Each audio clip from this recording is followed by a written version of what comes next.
when Mr. Tehrani was mentioning about Imam Husayn being the third Imam of the Shia, I would like to deconstruct that a little bit. Because what I want to say is this, that all our holy people, by definition, belong to all humankind. Therefore, if they are messengers of God to one community within humankind, then they are messengers of God to all communities within humankind. And one of the things that we need to try to do is to unpack our holy people to share them with other people.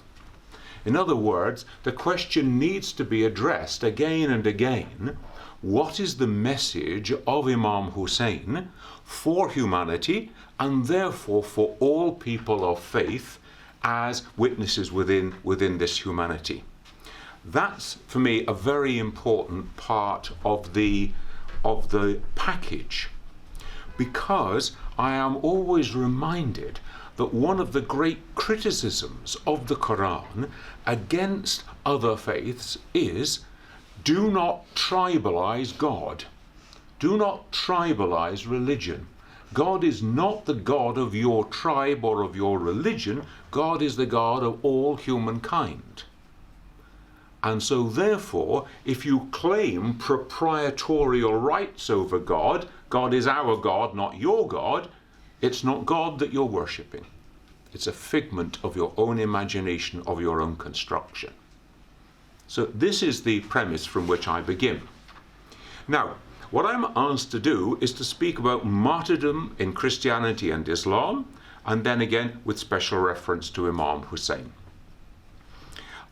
Before we can begin talking about martyrdom, we have to ask, what is the condition of the human being? And I want here to take two verses from the Quran to begin to answer that question. The first verse is from chapter 7 of the Quran. You remember, it is that conference of the pre-embodied souls, in which the souls of all humankind are assembled before God, and God says to them, am I not your Lord? And they chorus in response, yes, you are. Yes, indeed. Now, what this means then is that every single human being, by definition, is, as it were, in a relationship with God. They are, if you want to put it another way, they are the property of God. And so again, the Quran reminds us that I created human beings and jinn for no other reason than that you would worship me. So to worship God is the fundamental nature of the human being. Worship implies obedience. Obedience implies very clearly, I am not the author of my life. I am not in control of my life. It is therefore not for me to decide when I am born and when I shall die. So this is then a fundamental understanding of what it is to be a human being, one who lives in complete obedience to God. That is, of course, a definition of the word Islam. So Islam is to live in complete obedience and submission to the divine will. Therefore, we can say that the Muslim is one who lives in that state of submission. And therefore, our first definition of a martyr is someone who is fully Muslim. Somebody who lives fully in obedience to the divine will.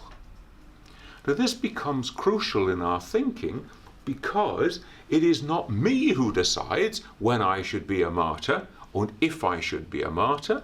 It is according to the divine will. And this gets us away from those kind of people who want to take control of their own death, because that's not martyrdom. Martyrdom is submission to the divine will. That's the first verse. The second verse that I want to take is from the second surah of the Quran, in which we are told that we come from God and it is to God that we return. Therefore, to return to God, in other words, to die, is a natural part of the human journey. So this is not something that we think we can avoid, nor is it something from which we should run. When it is time, it's time. And you know, we have nice images of the angel of death coming in search, and have no fear, wherever you may be on earth, on the day that the angel is sent for you, the angel will find you. This is a very important lesson for a pilgrim like me who's everywhere, that whenever the day comes, the angel of death will find me. So therefore, we're not to be fooled.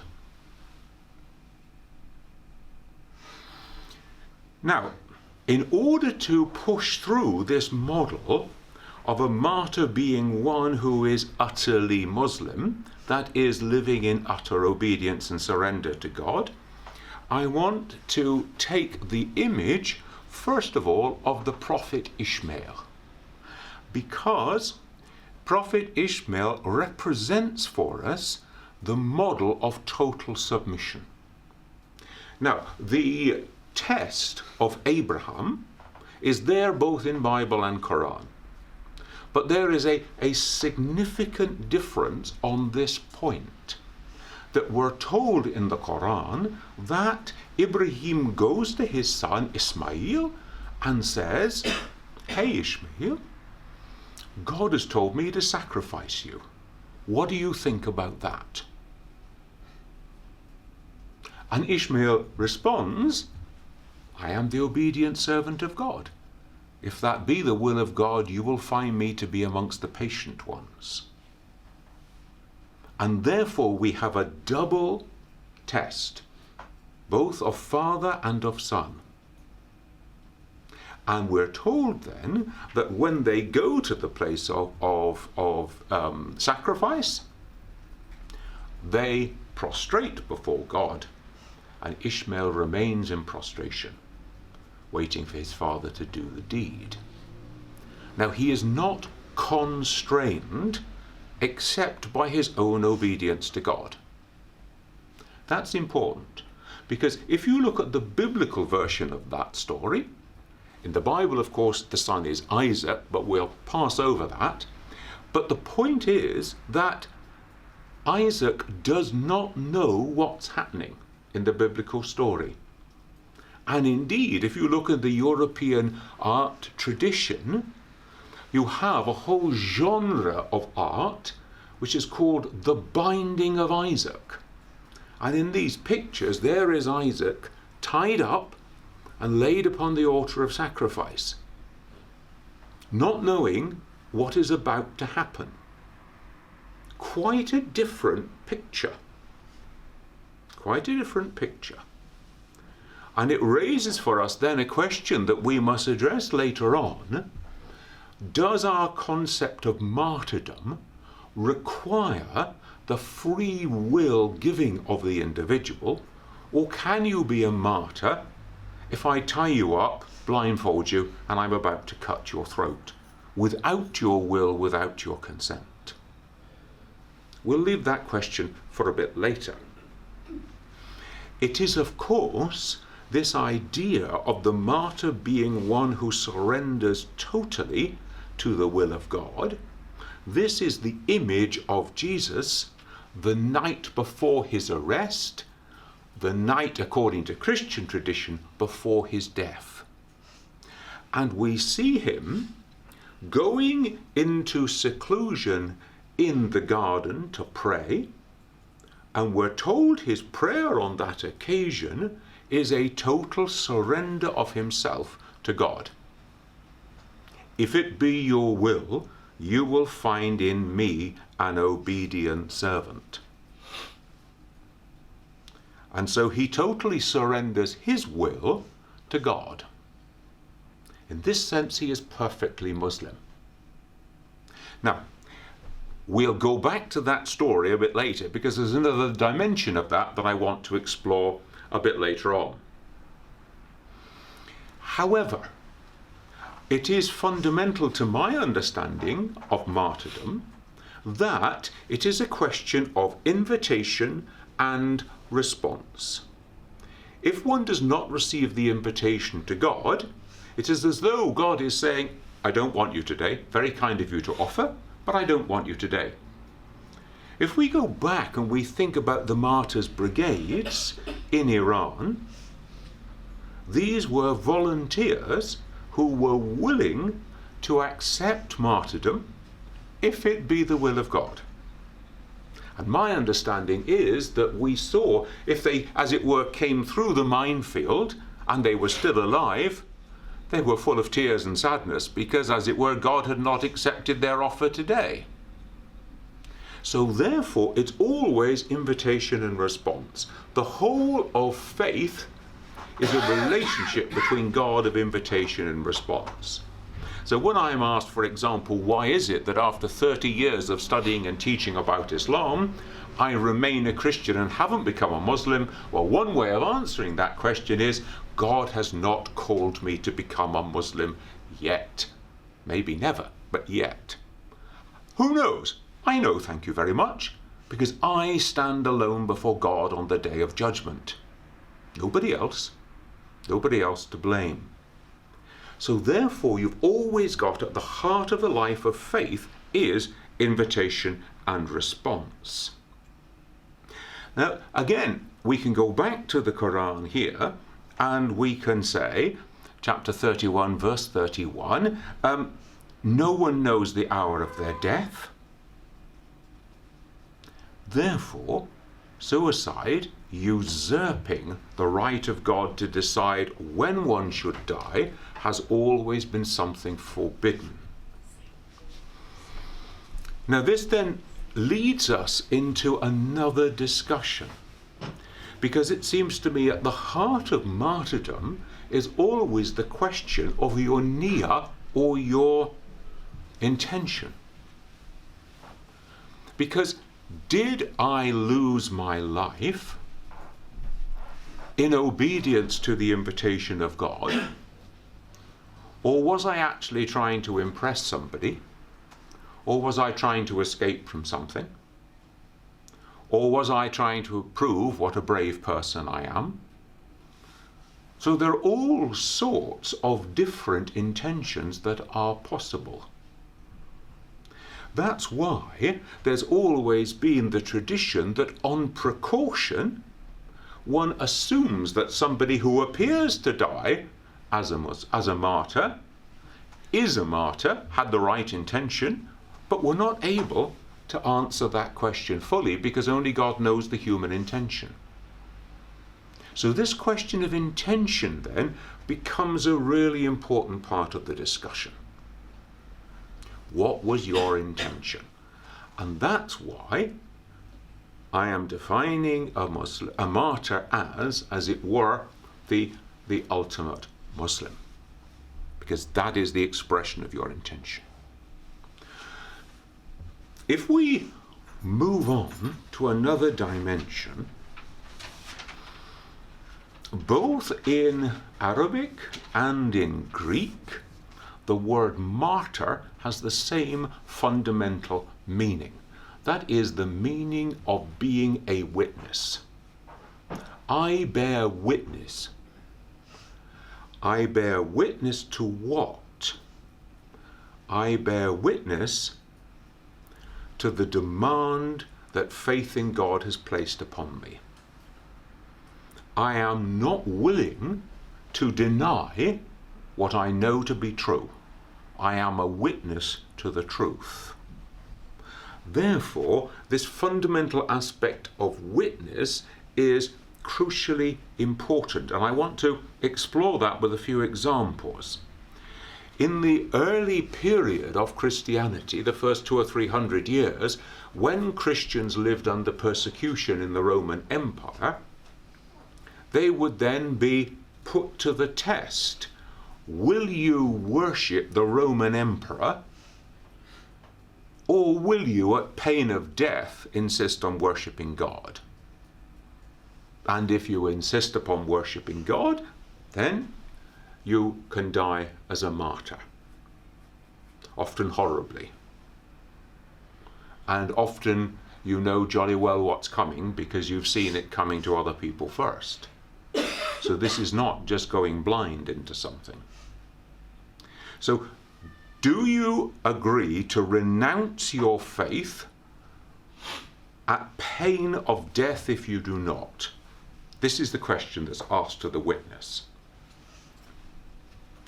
Just in the same way, of course, Imam Husayn is a witness to the truth in the face of Yazid, who demands from him the oath of allegiance. Will you agree to renounce your faith and to pay allegiance to me, or do you insist on your faith? And in that case, we have trouble. So this element of witnessing is always important.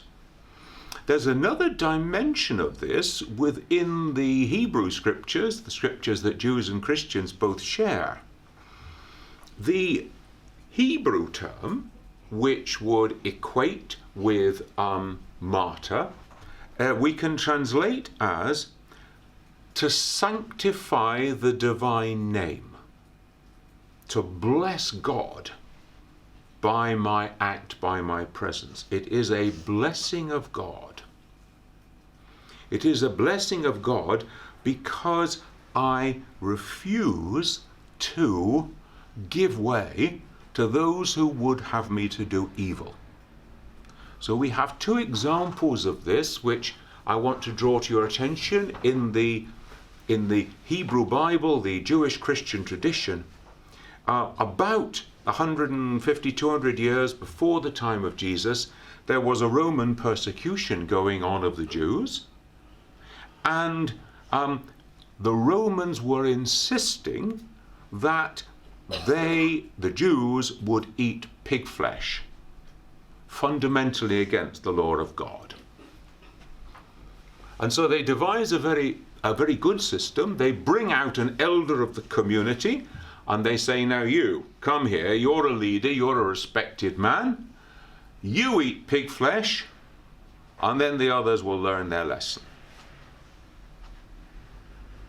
And then, because he is an elderly, respected person, the Roman soldiers come to him and they say, listen, don't tell the rest of them, but we will bring halal food, you eat it, but you pretend that you're eating swine flesh, okay, so you won't be in sin here, you won't be in trouble, okay? Now the question is, are you prepared to save your life at the risk of doing wrong? But more, you are a leader. You are a leader. Will you set an example for the others to follow? So what is the quality then of martyrdom in the life of a leader as opposed to an individual? Now, the man in question is called Eleazar, a great venerable man in his 90s. And Eleazar answers them by saying, and should I deny my faith for the sake of another year or two of life, and all these young people go off completely and go off astray? It is the duty of a leader to lead, take me to the block and torture me to death. So the quality of martyrdom in the life of a leader is something to be explored. There is another episode, and this episode takes place after the time of Jesus, about the year 70 of the Common Era. Again, another Roman invasion. They have destroyed the temple, and they have concentrated the remaining Jewish community on the fortress, the rocky outcrop of Masada. And now it is very clear they are going to get you. They've got you completely surrounded. They're cutting off your supplies. There you are, the faithful remnant of the Jewish people, men, women, and children. And now we have another dimension, because it's very clear tomorrow they will kill you. And so they decide today they will kill themselves. Better that the men should kill their wives and children by their own hands and then kill one another. Now this again raises a challenging question. Is this a lack of faith maybe God would have intervened if you'd waited till tomorrow? Or is this a brave and heroic act? Better to die at our own hands than to die at the hands of those who defile and destroy the temple. Okay.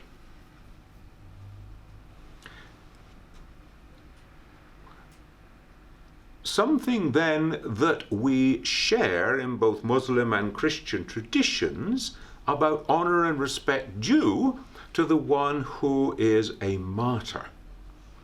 The one who is, therefore, faithful to God until death.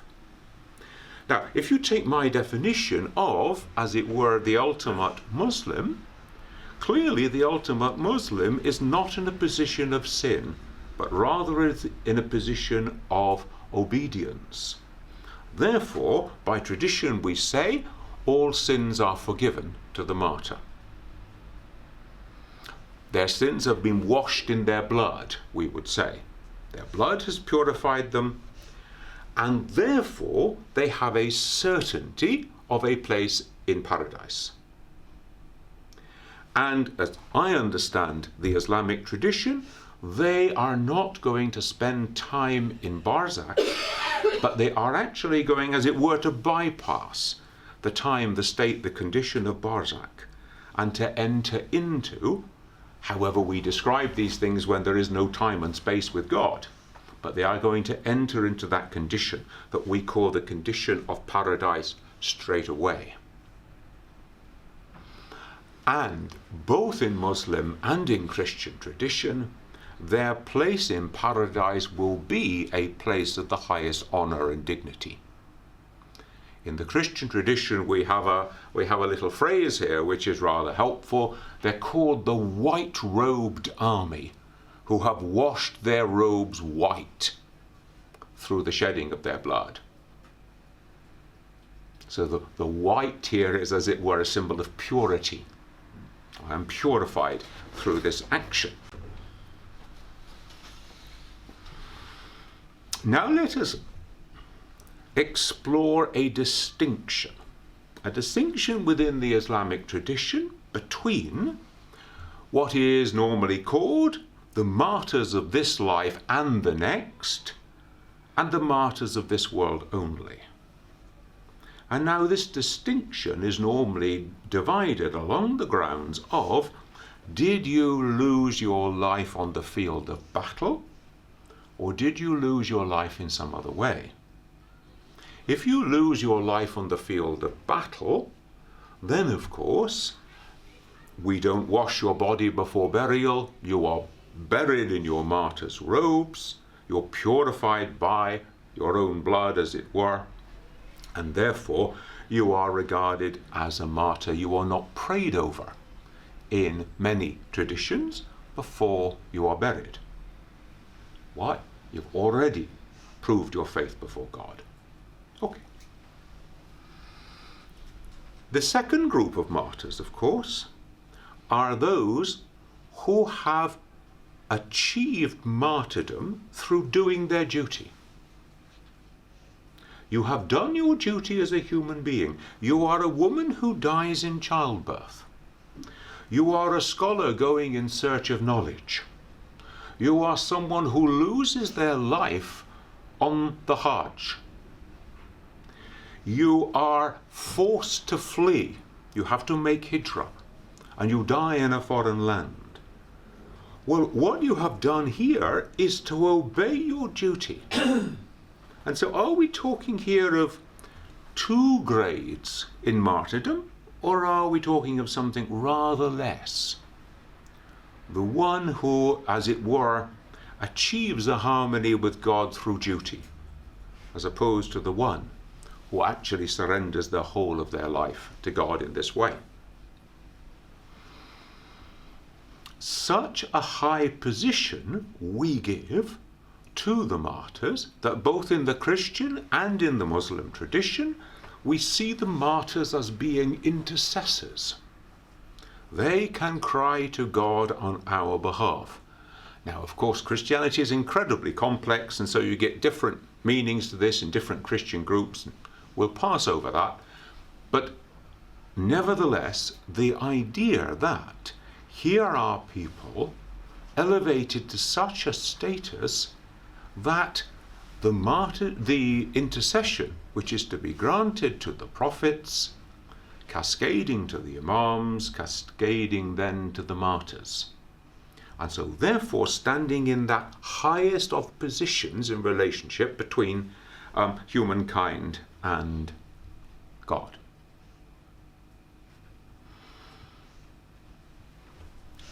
I want to come back again to pose the question whether you are a martyr if you are forced to surrender your life without a free act of the will. You are taken captive. And we've seen all these horrific pictures of ISIL and so on, Daesh. But there are lots of examples in history where people are executed on account of their faith and religious tradition, not by their own free surrender, but by the fact that we had you in chains and took you out and killed you. So is it then a sufficient intention to say, I will completely surrender my life to God, come what may? Or is there a requirement for, as we would say, a particular niyyah, that is the niyyah of martyrdom? I will accept suffering and death freely, by free choice. And we know, for example, that very important episode, the night before Ashura on the field of Karbala, in which Imam Husayn gathers together his companions and says to them, you have my permission to go. Nobody will come after you. Nobody will accuse you. It's me they want. Go.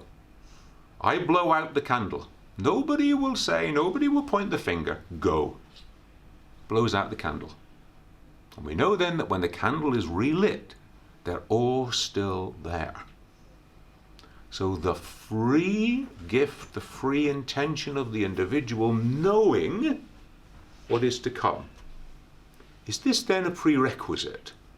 Or can you be a martyr if you are chained up and it's done to you? The next question I want to explore is this. Is martyrdom something for which you search, something that you try to provoke, or is it something that you passively accept? And again, this occurs in all sorts of situations. If somebody says to me, if you tell me that you're a Muslim, I'm going to kill you, and you say, well, I'm telling you I'm a Muslim, bang. So you are passively accepting, but you are declaring your faith. If on the other hand, somebody says, anybody running down that road between 12 and 1 o'clock, screaming that they're a Muslim, I'm going to kill them, you could always stay at home. Is it something you search out, you provoke? There's a very interesting example in Spain, in the early period of the Umayyad dynasty in Spain, in Cordoba. And we like to think of Spain as being a time of Christian-Muslim harmony and Ibn Rushd and all these boys sitting around drinking coffee together. Now, the martyrs of Cordoba were a group of Christians who successively provoked the Muslim rulers until they actually managed to get so angry that they would agree to kill them. So they would go into the market square in the middle of Cordoba and they would curse the Prophet. And the rulers said, oh, tell them to go home. They're stupid people. You know, they'll feel better tomorrow. So they came back again tomorrow and they do it again and again and again and again until eventually the rulers have, as it were, to give them what they want most in life, which is to be killed for this act. does that constitute martyrdom? Or is there a sense there in which you are seeking your own glory, and not the glory of God? And you provoked it. You brought it on yourself. Nobody was wanting to go around killing Christians in Cordoba at this time. But why do you make us do it? Why do you provoke us in this way? Why this is so important is that we have lots of traditions of Imam Husayn saying, if only I had the opportunity to die 1,000 times over, 1,000 times over I would die on the field of Karbala. So there is this willing acceptance, a willing embrace, but not a provocation. Now, we go back to Jesus on the night of his arrest, the night before in Christian tradition, his death. And his prayer then is very interesting. It is not only a prayer that says, I submit myself totally into your hands, I am your obedient servant in all things, but it begins by saying, oh God, if it's at all possible, get me out of here. I do not particularly want to be slowly and horribly put to death tomorrow. So if there's any way out of this, show me the route. Show me the way. Give me the exit door. But if it is your will, then I submit totally to it. So we see then a contrast here between Imam Husayn saying, if I had 1,000 lives, 1,000 times I would give them on the field of Karbala, and Jesus saying, is there another way of doing this, chaps?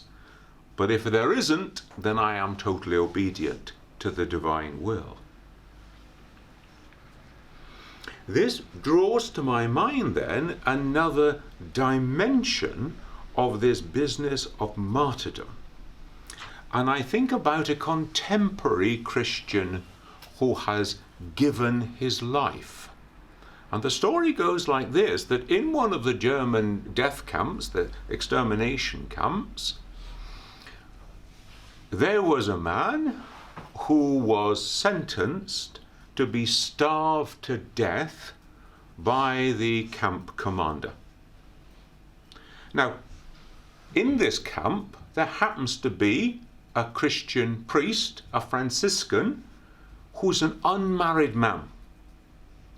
He knows this man who's been sentenced to death because he comes from his home village, and he knows that he's got wife and family and so on. And so he says, please can I swap places? Because I don't have a family. I don't have those outside who are dependent on me. Please can I swap places? And the commandant says, are you mad? Do you realize what's in store? You're going to be chained up down in this cellar until you starve to death. And he says, yeah, I accept that. I understand that. I take on his fate in order that there is a chance that he might live and return to his family. Now, can we then see martyrdom as not accepting my destiny from God, but freely choosing to accept the fate, the destiny of another? So I freely take on your destiny, not just accepting my destiny from God. Of course, you could argue that accepting his destiny is God's invitation to me. Okay, I accept that. But again, there are nuances here. There are important points to be pulled out. I want to come now to what I think is a really interesting and tricky distinction. If you read Shariati's essay on martyrdom, you will see that he makes a distinction there between what he calls a red death and black death.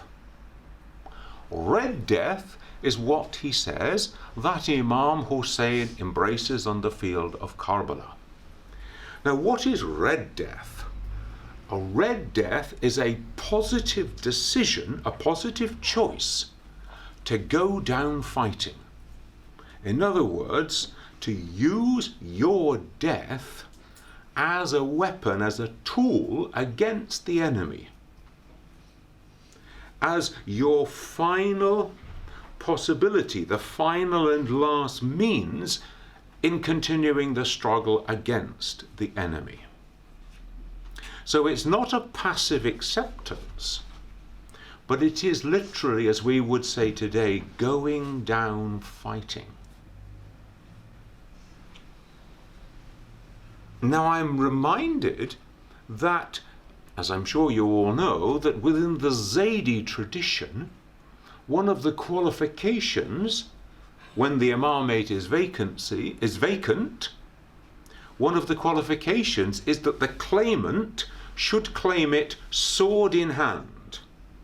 If you're not prepared to fight for it, you're not a true claimant. Now, are we seeing then a reflection here of Imam Husayn, as it were, going sword in hand to the Umayyads on the field of Karbala? I want to draw a distinction between this red death in martyrdom, which I can understand in Shariati's terminology, referring to Imam Husayn, and I want to ask if that has a particular relationship to the whole polity, the whole social order of Islam. Because from the time of the Prophet onwards, you have got the Prophet as a political leader of power within a community, and therefore being prepared to call out the men of the community in order to defend themselves against the Meccan armies, and being willing to embrace the legitimate use of force. And you will know that there's a discussion then that goes on about the relationship of Islam and power in this regard. Now, do we then see that reflected in the red death of Imam Husayn? He doesn't, as it were, go out and stand there with his arms folded and say, "Come and get me." But he goes down, fighting. The contrast that Shariati draws is what he calls black death. Now, black death, he said, that one who is prepared to accept scorn, to accept ridicule, rather than to be killed, to preserve one's own life by accepting ridicule. And he sees this as a lack of courage. The black death then is one who doesn't display the courage to stand up and is prepared to accept scorn instead.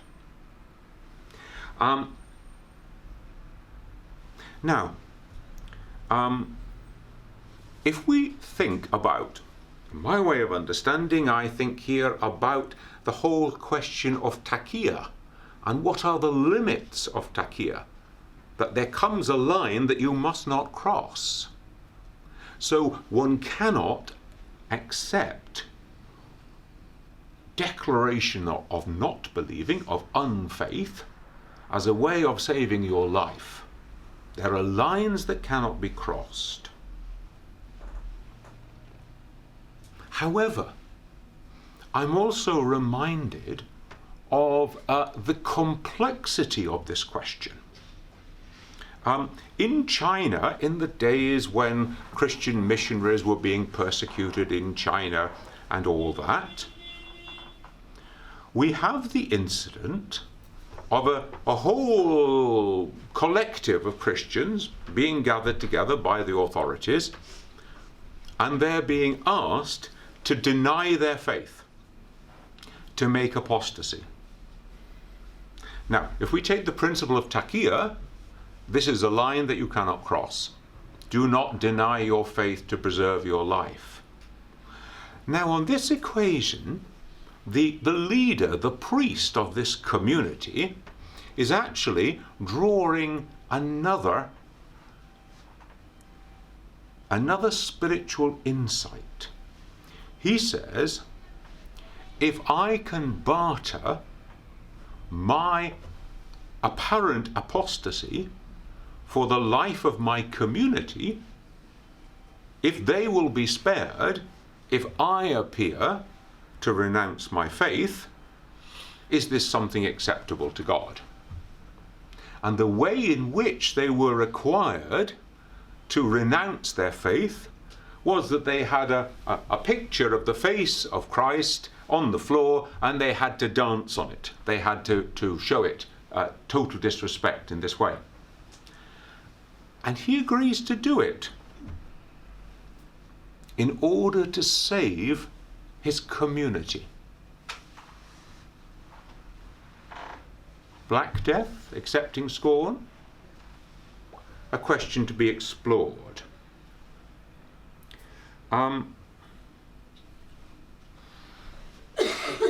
When I look at the contrast then between this Red Death of Shariati and the Christian model that one sees very often, it seems to me that Shariati paints Imam Husayn, to use the contemporary terminology, as the kind of superhero. The one who is prepared to lead his community, to lead his men into the field of battle, and as it were to display the highest qualities of valor in the face of the enemy. I cannot imagine that being a Christian action of martyrdom. Because when the Christian scriptures and Jewish Christian scriptures speak about the death of Jesus, they use phrases like, and he was silent before them, like the sheep that is silent before the slaughterer. The one who does not complain, dumb before the aggressor. So precisely that passive acceptance of martyrdom is a characteristic model in the Christian tradition.